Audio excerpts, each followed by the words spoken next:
నమస్తే. సామాన్యుడి చేతిలో సామాజిక అస్త్రం నంబర్ 1 న్యూస్కి స్వాగతం. నేను రవీంద్ర.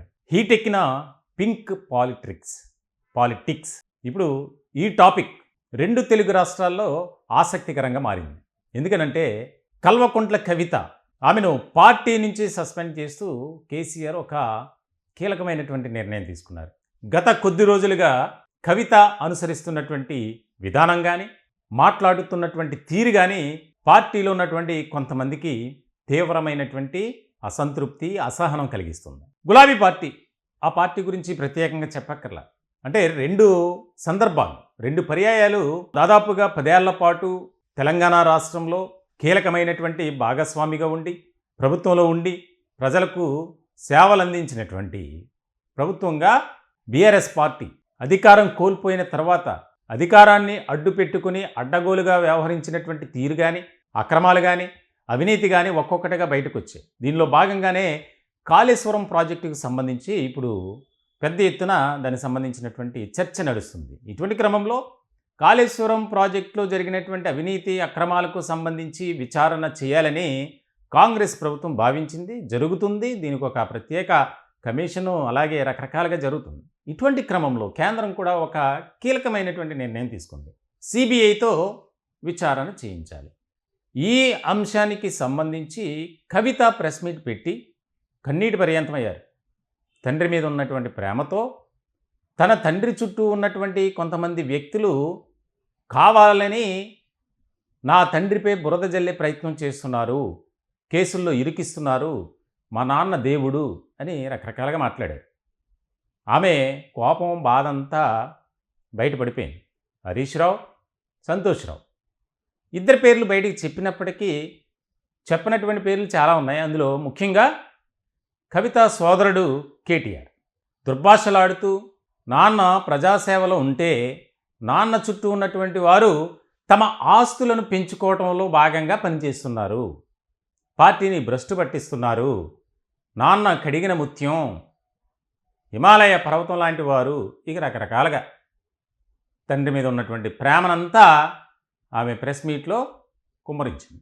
ఇలాంటి క్రమంలో దాన్ని పాజిటివ్గా తీసుకున్నటువంటి ఆ కవిత పార్టీలో ఉన్నటువంటి నాయకులు కూడా తన తండ్రి గురించి మాట్లాడుతుంది కాబట్టి ఇక్కడ ఆమెకు ఎలాంటి ఇబ్బంది ఉండదు అనుకున్నారు. కానీ అదే మైనస్ అయింది కవితకి. ఎప్పుడైతే కవిత చేసినటువంటి వ్యాఖ్యలు ఉన్నాయో, వివాదాస్పదమైనటువంటి కామెంట్స్ ఉన్నాయో, దానికి సంబంధించి యుద్ధ ప్రాతిపదికన గులాబీ పార్టీ శ్రేణులు స్పందించారు. వెంటనే బీఆర్ఎస్ అఫీషియల్ సోషల్ మీడియా ప్లాట్ఫామ్స్లో హరీష్ రావు గురించి 6 అడుగుల బుల్లెట్ అని చెప్పి ప్రస్తావిస్తూ ఒక పోస్ట్ పెట్టారు. అలాగే ప్రెస్ మీట్ పెట్టినటువంటి కొద్దిసేపటికే బీఆర్ఎస్ పార్టీకి అనుబంధంగా, అంటే దానికి సంబంధించి సోషల్ మీడియా అకౌంట్స్లో భాగంగా ప్రధానంగా వాట్సాప్ దాంట్లో చేస్తున్నటువంటి ప్రచారం కానీ, కార్యక్రమాలు కానీ అన్నీ కూడా వస్తుంటాయి. దానిలోంచి కూడా కేసీఆర్ ఆదేశాల మేరకు కవితకు సంబంధించినటువంటి పిఆర్ఓ కానీ, పిఏ కానీ అందరినీ కూడా అందులోంచి రిమూవ్ చేశారు. ఇటువంటి క్రమంలో తాజాగా తీసుకున్నటువంటి నిర్ణయం ఒక కీలకమైనటువంటి చర్చకు దారితీసింది. ఏదైతే పార్టీ విధి విధానాలను అతిక్రమించి పాటించకుండా ఆమెకి ఇష్టం వచ్చినట్లు వ్యవహరించడంపై కేసీఆర్కు తీవ్రమైనటువంటి కోపం వచ్చిందండి.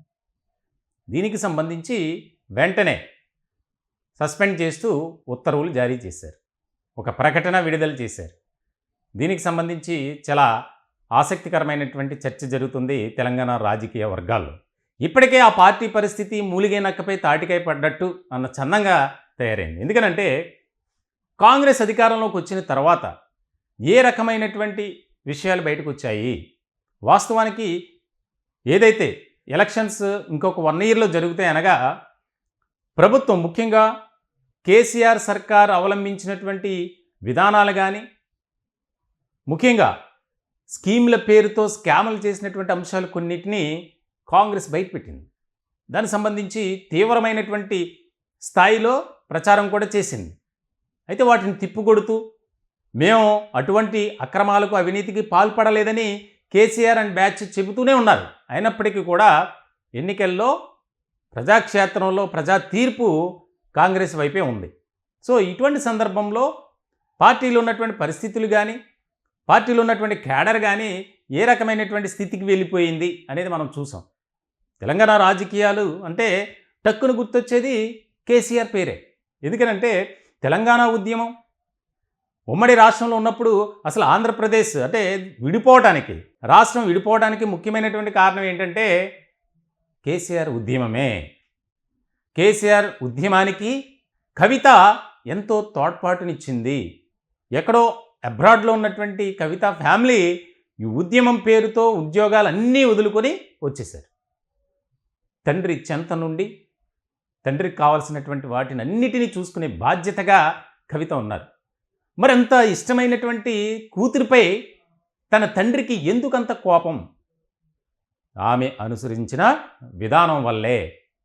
ఇప్పటి వరకు ఓపిక పట్టాం, కానీ ఇక అసలు మేము సహించేది లేదు. పార్టీలో లైన్ దాటితే ఎవరికైనా ఇదే పరిస్థితి అని. ఎప్పుడైతే కవిత ప్రెస్ మీట్ పెట్టి ఆమె బాధను, ఆమె కోపాన్ని అంతా కూడా వ్యతిరేకతనంతా బయటకు వెలగక్కారో, వెంటనే హుటాహుటిన దానికి సంబంధించి ఎర్రవల్లి ఫామ్ హౌస్లో కేసీఆర్ అధ్యక్షతన ఒక కీలకమైనటువంటి భేటీ జరిగింది. ఆ భేటీకి కేటీఆర్, హరీష్ రావు ఇంకా కొంతమంది హాజరయ్యారు. అప్పుడే తీసుకున్నటువంటి నిర్ణయం వాస్తవానికి ఇంకా ఆలస్యం అయిందని చెప్పాలి. సెప్టెంబర్ 1వ తేదీనే ఆమెను పార్టీ నుంచి సస్పెండ్ చేయాలి అనే ఒక ఆలోచన ఉంది. కవితకు కూడా తెలిసిపోయింది, నన్ను ఎలాగూ పార్టీలో ఉంచరు కాబట్టి అన్ని నిజాలు చెప్పాలనుకుంటున్నా. తండ్రికి నేను ఏదో లేఖ రాస్తే ఆ లేఖను కూడా బయటపెట్టి సోషల్ మీడియాలో నాపై దుష్ప్రచారం చేస్తున్నారు, ఇది ఎంతవరకు కరెక్ట్ అనే పాయింట్ను కూడా రైజ్ చేశారు. చాలా అంశాలని ప్రెస్ మీట్లో ప్రస్తావించారు. కన్నీటి పర్యంతమయ్యారు. సిబిఐ ఎంక్వైరీ అంటే రాష్ట్రం అగ్నిగుండంలా మార్చాలి, కానీ బీఆర్ఎస్ నాయకులు ఏం చేశారు? ఇవన్నీ క్వశ్చన్ చేస్తున్నాను కాబట్టి నన్ను పార్టీలోంచి పంపించేస్తారని ముందే చెప్పారు. ఇలాంటి సమయంలో తండ్రి మీద ఉన్నటువంటి ప్రేమంతా ఆమె చూపించారు. కానీ అవేమీ వర్కౌట్ అవ్వలా. చాలా ముఖ్యమైనటువంటి అంశంగా మారింది తెలంగాణ రాజకీయాల్లో. దానికి సంబంధించి మనం స్క్రీన్ మీద చూస్తున్నాం.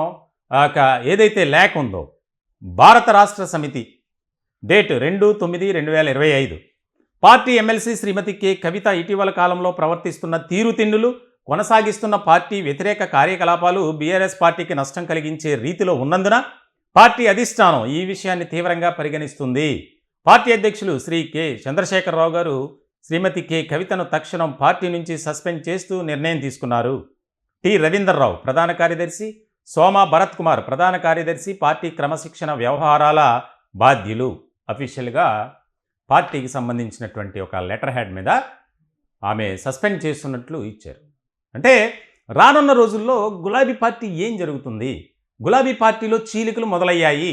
దీనికి సంబంధించి తన సోదరుడు కేటీఆర్ కానీ, అలాగే హరీష్ రావు కానీ, సంతోష్ రావు కానీ ఇంకా కొంతమందిని తీవ్రమైనటువంటి స్థితిలో పరిగణిస్తున్నారు కవిత.